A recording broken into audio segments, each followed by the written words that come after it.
สวัสดีครับเพื่อนๆชาว Facebook และโซเชียลเน็ตเวิร์กทั้งหลายเอาทริปนี้เรามากลางทะเลนะแต่รู้สึกว่าจะเด็กหนักเยอะมากตอนนี้มากันเกือบ20 คนนำทีมโดย Power by Tick สุดเวลานี่แดกสดนี่แดกสดอะไรนะเจ๊กปูดิบเจนโดเจ๊กปูดิบโอ้โหน้ำจิ้มครบ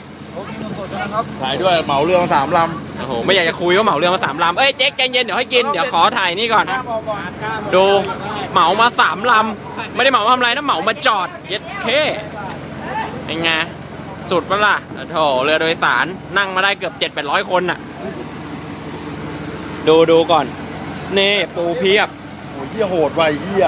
รับไม่ได้ไวเรามาดูกลับมาดูกันปังโอ้โหดึงขาสด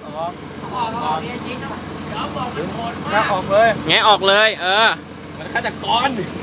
ออกเว้ยเนี่ยเจ็ดเคนี่แม่งทำลายหลักฐานนี่ของจริงเฮ้ยไม่มีเลยอ่ะเว้ยปูตัวเท่าหัวนิ้วโป้เอ้ยฉีกกันดิบๆไปเลยเอาแบ่งกันกับอะไรวะป๋อมปูม้าขาโหดนี่จ่ายยาเขาโอ้โหทำไปได้ไงวะน่ะ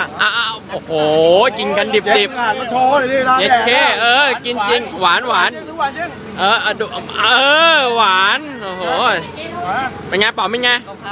นี่ขาวนิดหน่อยครับโอ้ยเดี๋ยวเห็นพยัคฆ์ซิตี้ด้วยอีกตัวเปล่าโอ้ยพอแล้วโหดไปนี่อีกตัวหนึ่งนี่โอ้โหนี่หมึกสดหมึกดิบเลย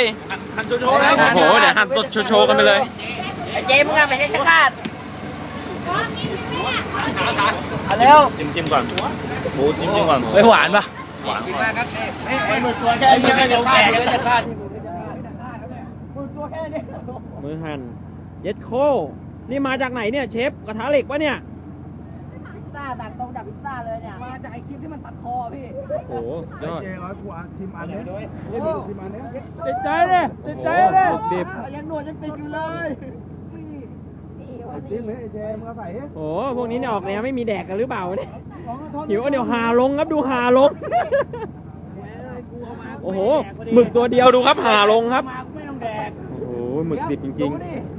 โหดไม่โหดไหนโอ้โหหนวดยังดิบอยู่เลยเขาดูปลาหน่อยมึงเอาหนวดติดปากโอ้โหปลาดิบแม่งแดกกันเลยคนมึนหัวมึงเอาหนวดติดปากให้แบบคนมึนหัวโอ้โหนี่Power by Tickเขาบอกขอมั่งกูอยากกินบ้านกูไม่มีเคยแดกเหมือนกันปวดฟันอยู่เลยโอเคเดี๋ยวถ้ามีอะไรเด็ดๆเดี๋ยวจะถ่ายกันให้ดู